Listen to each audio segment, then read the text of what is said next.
Good day. Ako po si John Cachola, Sales Consultant dito po sa Mitsubishi Peak Motors Abad Santos. So today, iwawap ko po walk around ang ating new na color na green bronze metallic for Expander Cross 2023. So ito po yung new and limited edition na color ng ating Expander Cross. So sa kanyang harap, ito po ang kanyang sound insulating windshield. So ang purpose po nun is nalilesen niya yung outside noise sa loob ng cabin. Then dito po tayo sa kanyang harap, ang kanyang dynamic shield front fascia. Bali, equipped na po ang ating Expander Cross ng mga LED lights. So sa kanyang, ito po ang kanyang DRL na LED na rin po. Then ito po ang kanyang headlamps na LED na rin, and then ang kanyang fog lamps na may trapezoid design is naka-LED na rin po. Then sa kanyang harap, so ito po ang kanyang grill, front grill. Then sa lahat ng lineup ng Expander, si Expander Cross po ang iba ang kanyang front grill. So ito po yung kanyang design. Then dito po sa kanyang bumper, makikita nyo po, meron tayong bumper garnish na silver ang kulay. So, yun po ang kanyang dynamic shield front fascia. Then dito po sa ating side profile ni Expander Cross, makikita nyo ang kanyang side body molding. Dire-diretso po yan pababa hanggang sa may rear wheel.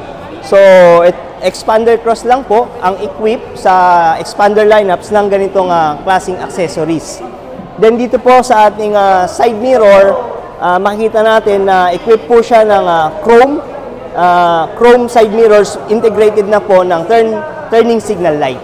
Then dito po sa kanyang taas, so makikita nyo po ang kanyang roof rail na black roof rail. Compared sa previous year model, si 2023 po ay color black na ang kanyang roof rail. Then dito sa kanyang side profile din, equipped na po ng chrome door handles with keyless operation system si Expander Cross. So ang purpose po nun, kahit ang susi natin ay nasa bulsa lang, within 70 centimeters malalak, and lock po natin ang kanyang pintuan gamit ang keyless operation system by pushing this button. Then dito po sa kanyang side, yun, makikita nyo po sa kanyang side profile ang character lines. So ito pong character lines ay nakakatulong po ito para sa kanyang aerodynamic ng unit. Then sa ating rear, dito po, so equip po ang ating Montero Expander Cross ng T-shape combination tail lamps. So LED na rin po ang ating T-shape combination rear lamps. Then dito po sa ating taas, so kay limited edition nga po na green bronze metallic na meron siyang spoiler. So yung ibang lineup po, hindi pa po kasama yung kanyang spoiler. Then dito po meron po tayong third brake light. So ito po yung third brake light ng ating Expander Cross. Then dito sa ating baba, makikita nyo po, equipped din ng ang rear bumper ng bumper garnish. Together sa magkabilang side, merong reflector. Then dito po, hindi lang mabuksan, pero equipped po siya ng rear step seal sa ating kanyang likod. Then pagdating naman sa ating side, yon, nakakabit na po. So kasama sa mga freebies ng ating limited edition na green bronze metallic ay itong tent na nandito, and then at the same time yung dalawang upuan po. So outdoor edition po siya, kaya meron po siya mga freebies na katulad po nito. Then punta naman po tayo sa kanyang harap, no? So sa kanyang door panel, makikita nyo po ang soft padded leather dito po sa may driver side na navy blue ang kulay. Then makikita nyo rin dito ang controls ng power window buttons. And at the same time, meron din po ditong speakers. So, equip po ang ating expander cross ng 6 speakers. Together doon, included na po din yung 2 tweeters. Then dito po sa ating upuan, makikita nyo po yung seat adjustment height ni expander cross. Then ito naman po yung pang recline and ng ating sandalan. Then pumasok po tayo sa driver side. Makikita nyo po na sa lahat ng expander variants, ibang-iba po ang ating steering wheel. Kasi si expander cross, same po ang steering wheel na ginagamit sa Montero.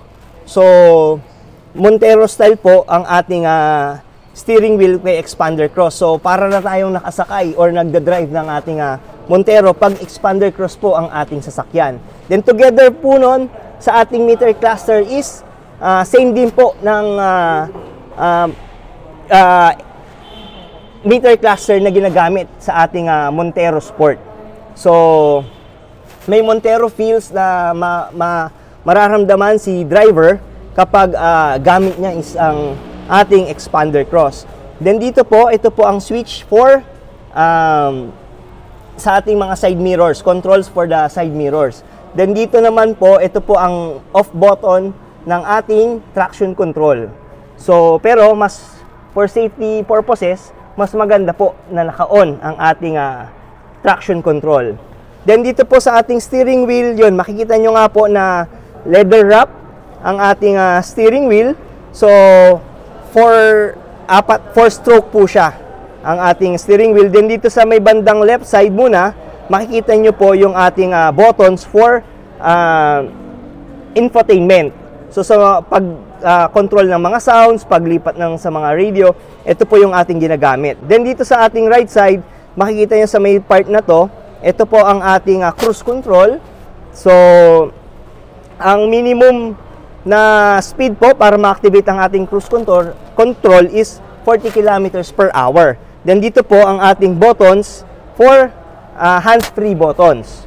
Then sa ating infotainment system, equip po ang ating expander cross ng 7-inch na smartphone link display audio. So meaning, meron po siyang Apple CarPlay and Android Auto. Then sa ating air condition, equip po ang ating expander ng Calsonic Kensei na air condition system. So isa po yun sa mga well-known brands sa buong mundo pagdating sa air conditioning system. So kay expander cross, ang controls niya po is digital aircon na. So ang advantage nito is mas unique ang kanyang design, mas stylish, and then mas maganda na po ang kanyang itsura. So dito naman sa ating gears, equip po ng 4-speed automatic transmission ang ating expander cross, together with override button. So ang override button po, pwede nyo po siyang i-activate para additional power kapag mag-overtake tayo, pwede nyo po siyang gamitin. Pero make sure na kapag nakapag-overtake na po tayo, make sure to turn this button na naman po ulit off on to para kasi kapag napabayaan natin siyang naka-off, mas malakas po ang consume niya sa gas. So kapag nakapag-overtake na po tayo, bago tayo mag-overtake, i-off muna natin. Then kapag nakapag-overtake na tayo, i-on natin po ulit para hindi siya mas malakas kumain ng gasoline. Then dito po sa ating electronic parking brake, brake with brake auto hold, mapapansin nyo, hindi na po equip ang ating expander cross ng conventional handbrake. So meron na po tayong electronic parking brake with brake auto hold para mas less sa stress pag sa mga traffic jams tsaka mga traffic lights. So dito naman po mapapansin nyo sa ating expander cross, equip po ang ating expander cross ng soft padded na armrest. So leather na rin po siya. Leather cover. So dito, pag inangat po natin, meron po siyang maliit na storage na pwede pong paglagyan ng mga valuable things. Like dito naman po, meron tayong tissue holder para sa ilalim po ng cover ng ating center armrest. Then dito po, meron tayong bottle holders na pwede magamit, especially sa mga long ride na pwede nyo paglagyan ng mga coffees or mga bottled waters nyo. So, yun po. Then, kung mapapansin nyo dito sa ating mga seats, so equipped na po ang ating expander cross ng leather seat cover, no? So, built-in na po siya. At the same time, ang kagandahan po sa leather ng ating expander cross is na may heat resistance. So, yun po. Naka-navy blue po na leather seat. Then, punta po tayo sa second row. So, sa second row, una po is ang ating aircon windows. Nandito po, equipped po siya ng knob control. So, 4 windows po ito na possible na ma-cover niya lahat ng passengers for second and third row. Then, dito po sa ating likod ng ating center armrest, meron na po kayong makikita dyan na charging ports for USB, and yung isa is for mga yung Type-C na saksakan. Then, sa ating center, kung dalawa lang po ang uupo dito sa ating likod, equip po siya ng center armrest din with bottle holders. So, kung 2 passengers lang po ang uupo sa likod, pwede po nito lang magamit, especially sa mga long ride, to relax their arms or paglagyan ng mga coffee or any drinks na meron sila. So, yun po. Then, pagdating naman po sa ating third row, ipapakita ko po, this is how you tumble the third row seats. So, yun, makikita nyo po sa third row, maluwag po siya. Ang kagandahan kasi po sa ating expander cross is meron pong slide function ang second row para mas maluwag na makakaupo yung medyo mas adult. Kung mga adult po tayo na around 5'3", 5'4", makakaupo tayo ng maayos sa likod, sa third row, without any discomfort. So, yun po yung isa sa mga binibigay ni expander cross. So, yung hospitality pagdating sa mga passengers niya. So, makaka-relax at makaka-relax po ang ating mga passengers. So, dito po, as you can see, meron po tayong makikita dito na seat belt para po ito sa second row, middle passenger. Then, sa ating third row naman, meron po tayong mga 12-volt sockets na pwede nyo pong paglagyan ng mga USB para yung mga may gadgets po na nakaupo sa third row, hindi na po makikiabot sa harap para makicharge. So, ito po yung isa sa mga advantage dito sa third row. So, yun po.